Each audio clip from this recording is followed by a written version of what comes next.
Assalamualaikum warahmatullahi wabarakatuh. USM News kembali hadir menjumpai Anda. Beragam informasi menarik akan kami sajikan untuk Anda selama 30 menit ke depan. Bersama saya Pandu Chandra dan berikut USM News selengkapnya.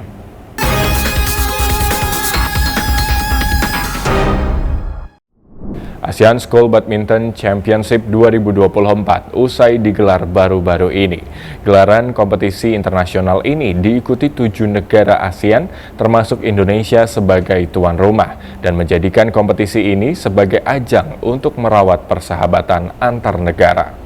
Perhelatan olahraga ASEAN School Badminton Championship ke-8 usai digelar beberapa waktu lalu. Jawa Tengah menjadi tuan rumah pada perhelatan olahraga bergengsi ini. Kompetisi yang berlangsung di GOR Universitas Semarang itu diikuti sebanyak 7 negara Asia, termasuk Indonesia sebagai tuan rumah. PJ Gubernur Jawa Tengah Nana Sujana mengapresiasi penyelenggaraan perhelatan itu. Ia menyatakan kompetisi internasional ini sangat disambut baik dan diselenggarakan dengan meriah. Event ini akan ikut menghidupkan Jawa Tengah. Senada dengan sambutan baik PJ Gubernur Jawa Tengah, Muhammad Aziz Arianto, menyatakan bahwa ajang ini juga menjadi langkah untuk mempererat jalinan persahabatan antar negara ASEAN melalui olahraga.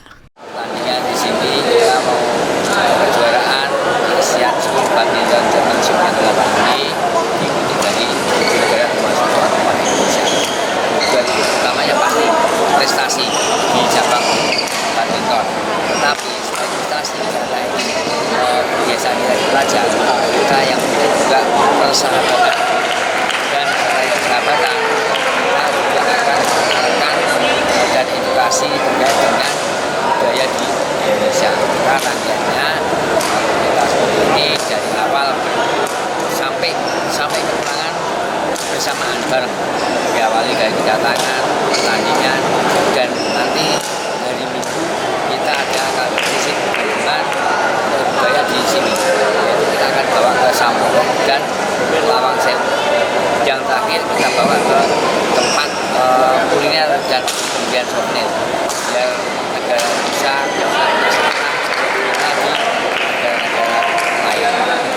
Tim nasional bulu tangkis Indonesia mencatatkan prestasi gemilang dengan keluar sebagai juara umum di ajang ASEAN School Badminton Championship 2024 dengan mengoleksi 6 medali emas, 2 medali perak, dan 2 medali perunggu. Keberhasilan ini menjadi bukti dominasi Indonesia dalam turnamen yang mempertemukan atlet-atlet muda terbaik dari seluruh Asia. Setelah mengamankan 2 medali emas dari nomor bergu putra dan putri, Indonesia menambah 4 medali emas dari nomor perorangan. Alhamdulillah tim Indonesia putra dan putri kemarin berhasil meraih podium sebagai peraih medali emas.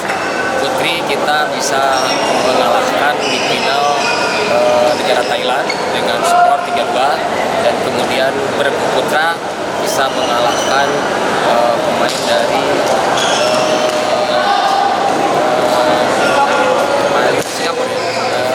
Malaysia dengan skor 3-0. Bertajuk peran hukum dalam menghadapi tantangan dunia pendidikan guna mewujudkan lingkungan yang inklusif, Lauporia sukses menarik minat siswa dari berbagai daerah.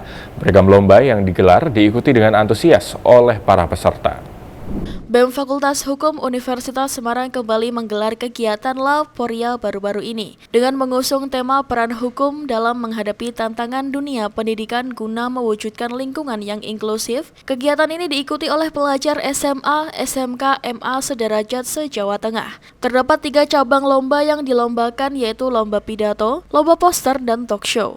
Tujuan utama dari acara ini yaitu Universitas Semarang pada teman-teman siswa-siswi SMA sederajat Jawa Tengah, yang dimana sasaran target peserta kita yaitu siswa-siswi SMA, MA, SMK, sederajat Jawa Tengah.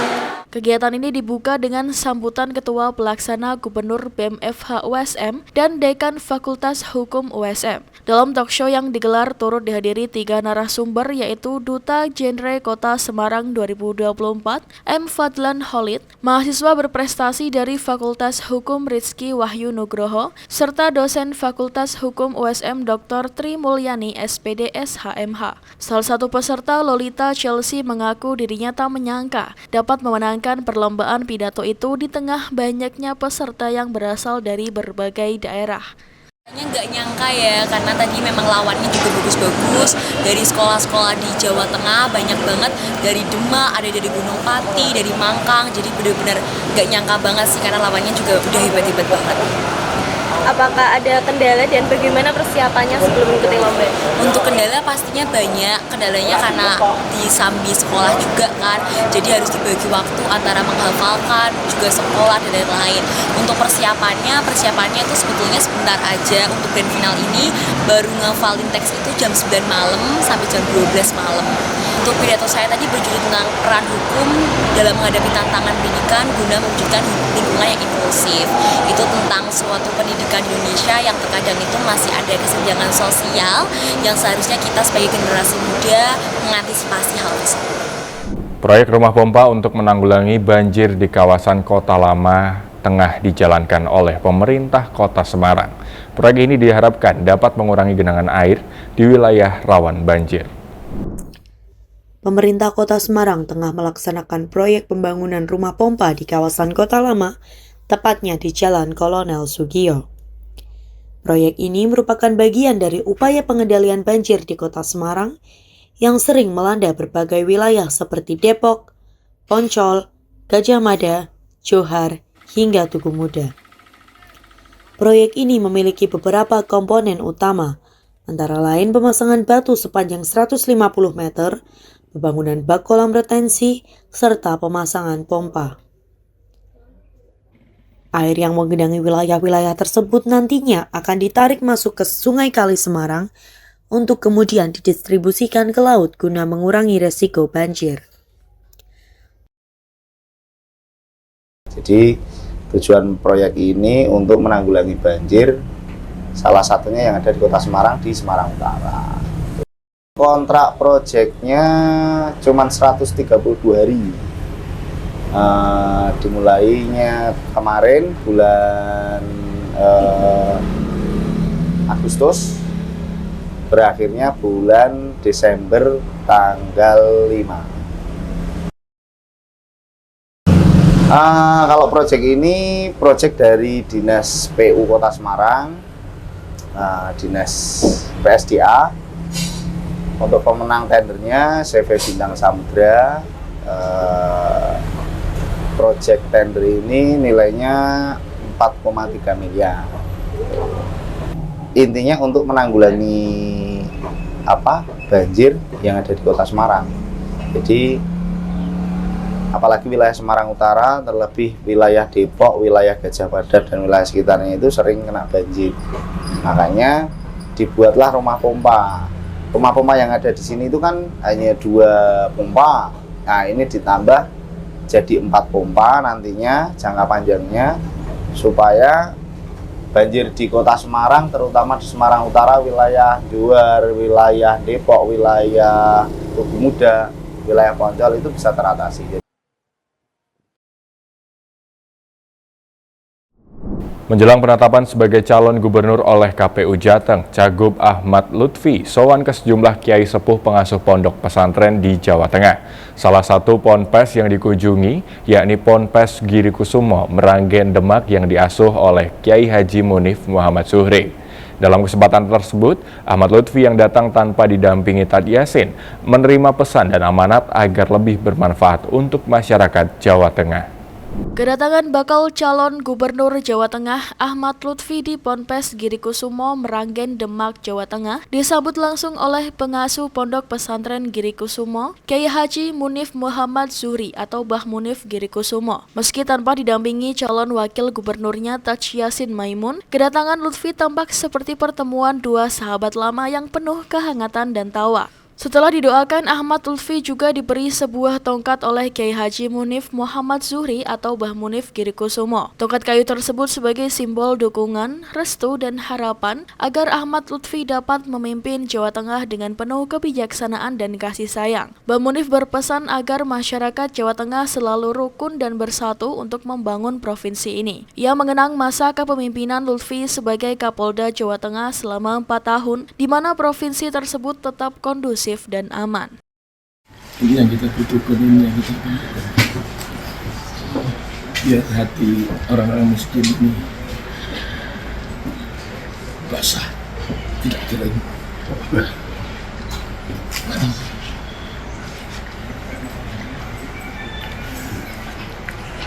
Kalau filosofi dari Nyuwun Sewu pemberian tongkat ini, Dia tidak sendiri.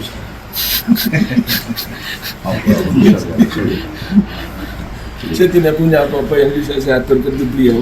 Saya yang punya itu.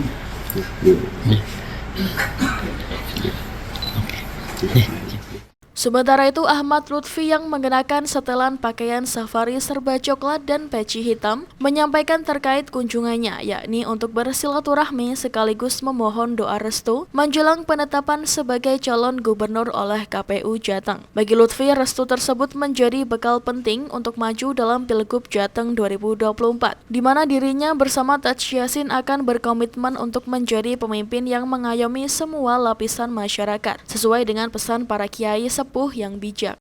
ya ini Pak, bukan roadshow ya.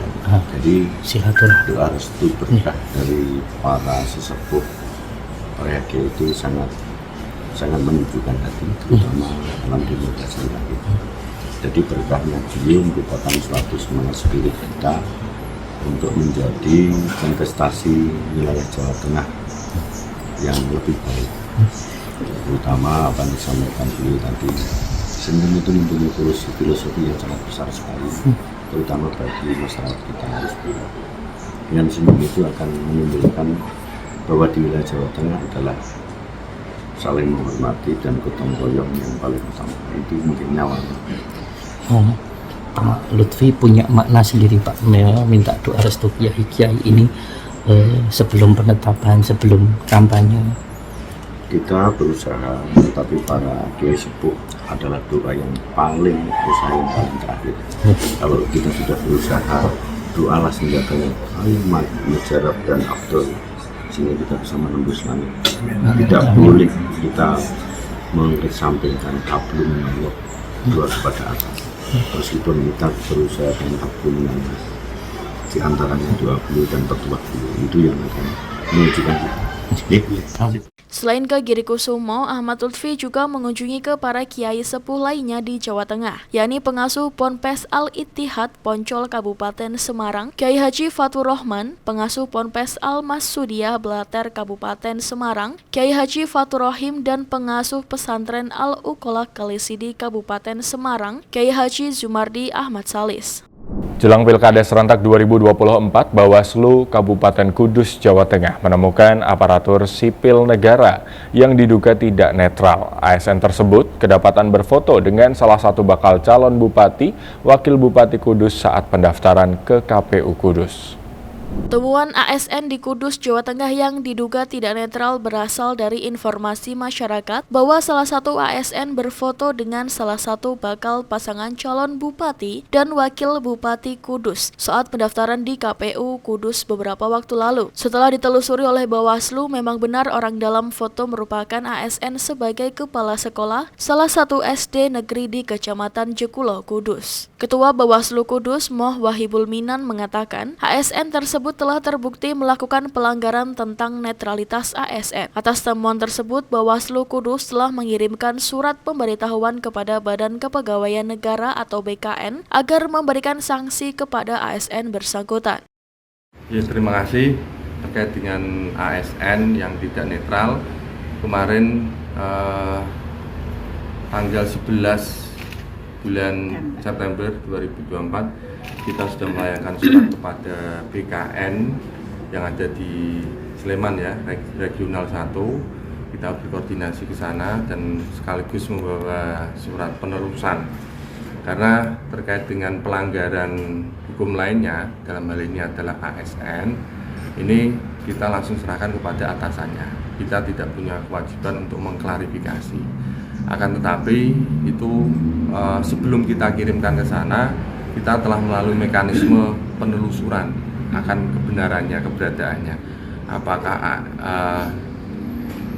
foto itu memang foto yang ada di dalam foto itu, orang yang dalam foto itu memang ASN atau tidak. Kita sudah klarifikasi ke BKP SDM, pada Pak Putut, dan juga kepada Kepala Dinas Pendidikan, karena kebetulan info yang kami terima itu adalah guru. Kami ketemu Pak Arjuna dan menyatakan iya.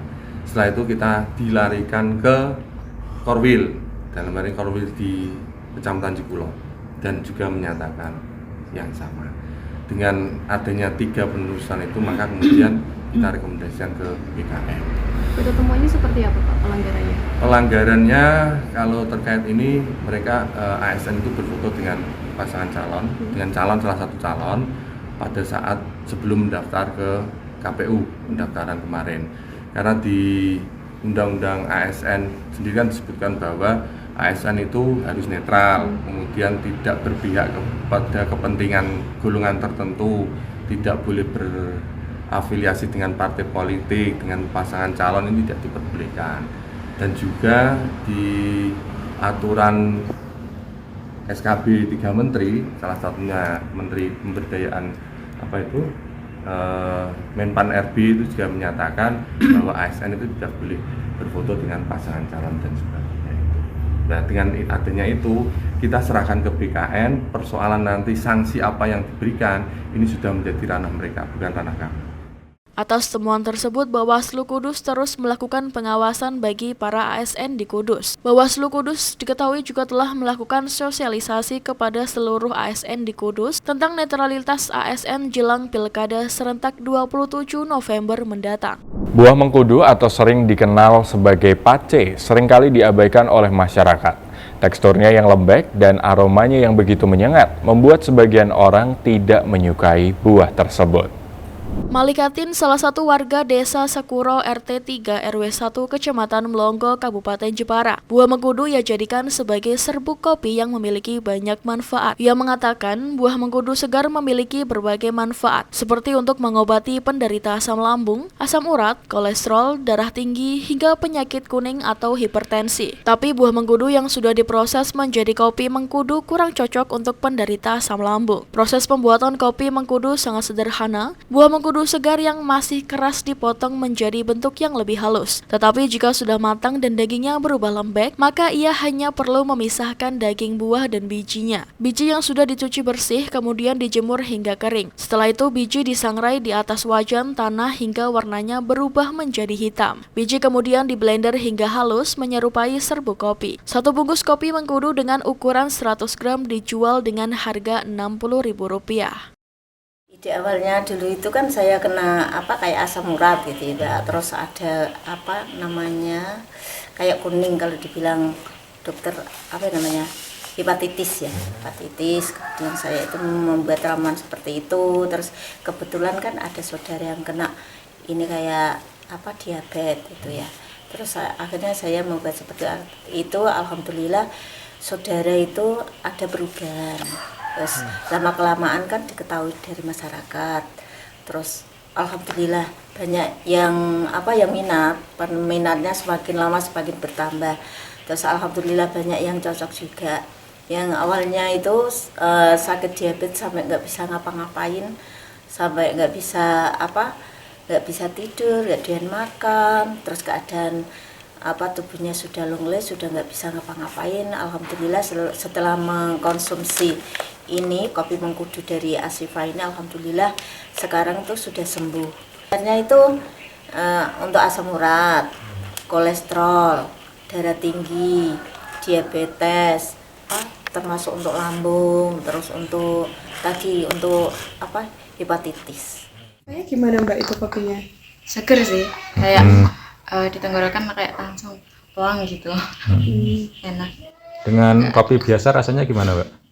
Kalau menurut saya lebih segeran ini. Kayak nggak ada rasa ampasnya yang nyampe tenggorokan gitu. Biasanya kan kalau kopi biasa kan kayak ampasnya itu kayak ketel juga gitu. Tapi ini enggak, kayak seger gitu juga, enggak kerasa ada ampas apa gimana. Ini bisa buat diabetes, terus asam urat, terus masih banyak lagi sih. Lumayan. Untuk aroma mengkudunya masih kerasa nggak sih Mbak? Enggak, sama sekali enggak tercium bau mengkudunya. Jadi enggak ada bau langu atau gimana. Indah Nur Falai Shiva, salah satu pelanggan yang mencoba kopi mengkudu, mengatakan bahwa meskipun terbuat dari buah mengkudu, kopi tersebut sama sekali tidak memiliki aroma tajam khas buah mengkudu. Selain itu, rasa dari kopi tersebut menurutnya juga sangat segar, serta tidak menimbulkan bekas bubuk kopi di dalam mulut pada saat diminum. Dari Jepara, Eni Ayu Lestari melaporkan. Pemirsa, sebagai mitra strategis komprehensif, Amerika Serikat dan Indonesia terus mengembangkan hubungan kedua negara, termasuk hubungan ekonomi. Dengan posisi geografis yang cukup jauh, bagaimana kedua negara menavigasikan relasi ekonomi kedua negara? Selengkapnya dalam liputan khusus VOA 75 tahun hubungan bilateral Indonesia-Amerika Serikat. Informasi ini sekaligus menutup perjumpaan kita di hari ini. Saksikan terus USM News hanya di USM TV. Saya Pandu Chandra dan seluruh kru yang bertugas pamit undur diri. Terima kasih. Wassalamualaikum warahmatullahi wabarakatuh.